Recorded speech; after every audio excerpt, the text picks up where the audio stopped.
how Rightmove work, and they're all the same. How the portal works, the portals work, and who are they working for? So the subscriber of Rightmove's, how they make their money, are the agents.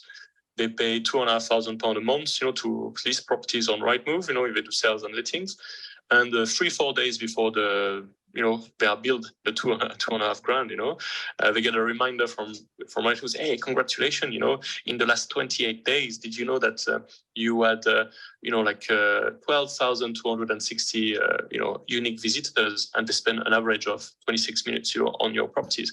So we are the commodity, Rightmove is built so that we are ineffectively scrolling on it all the time, building up the data, building up the stats, so that Rightmove can justify their fees to the agent. Basically, look how much time people are spending on the platform looking at your properties. But what they should say is look at how much time people are wasting scrolling around the platform. And if you ever look at Rightmove on your phone, this is a disease, it's like seriously, observe yourself when you're on TikTok, observe yourself when you're on Instagram, and observe yourself when you're on Rightmove on your phone. Because the list is endless, and if you extend your phone feed to, it's endless. There are 3,000 properties on the back of it, so it goes, it's a mile long, and you're going to scroll through all of these, and because there's no strong enough filter for these, you always stay at the surface of things. On your phone especially, you look at it and say, oh well, that sounds good, but what else could there be? And you just end up spending a lot of time, and it's almost like an addiction, you look without looking, and you spend a lot of time doing this thing. So it works well for Rightmove because it builds up their data, but you're just going around circle, achieving nothing. So we moved away from this, and the first aspects in property filter is, okay, let's make a list of, a finite list of very hot qualified leads, basically. So it's not 1,000 properties in our area. It's the top 5, we want to go and speak to now. And because we remove this whole idea of overwhelm. It's okay, if I only do one thing this week, I go and speak with these 5 motivated sellers. And then, so that's on the leads generation part, basically you have a leads inbox system, you set and forget your criteria, the leads are delivered to you every day, it works for you while you sleep. So it's like having 20 VAs full-time, basically scrolling through all the databases of anything property related, merging them together and delivering it to you while you sleep. So even you'll probably need 20-40 VAs, if you want to do that, and you won't be as good as when it's automated by a machine. And then the next step is the pipeline, where you convert all these good leads into great deals. So it's all about progression, pushing it to the next stage and the next stage and the follow-up. And it's where all the leads and deals you've got in there, they are live with the market. So you don't have to update the spreadsheets. It's all live with the market. The price is the price.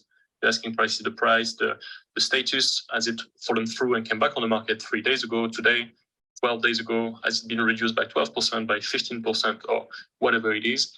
It's all live with the market. And then all the other things you talked about, where I'm an engineer. I never, I always undersell this, but yeah, we've digitalized all the article for areas. So, if you're in or out of an article for areas, if you're into your HMOs, the last deal not the last, but one deal I bought, the garden is actually touching an article for area.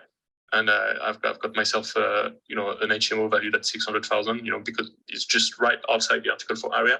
So you play with these things. It's really valuable. So and then again, it's the only live CRM, for deals. It's the only place where the deals are live, and you are not enslaving yourself with the admin of copy pasting Rightmove links in a spreadsheet or in a Trello board, or never mind. Sometimes people are paying for CRMs even, but they always have to have someone to open the Rightmove link and get rid of it. And you said something about fishing in a pond where nobody else fishes, or observing the masses and doing the opposite.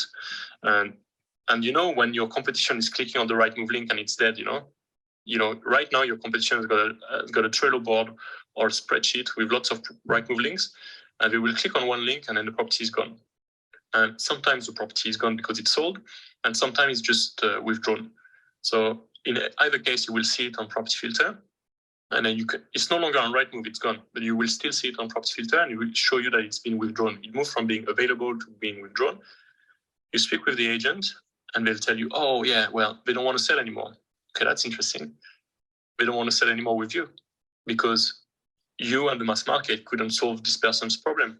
And I can see that, you are the third agent involved with this particular property. They reduced the price 3 times, and they've really been struggling. They had 2 sales fall through, etc. So I can see why they are fed up. But again, because we didn't talk about this, but you get the full address of most properties on Property Filter. You can go and knock on the door, you can send them letters, and this is where you get a real, direct to vendor stuff as well.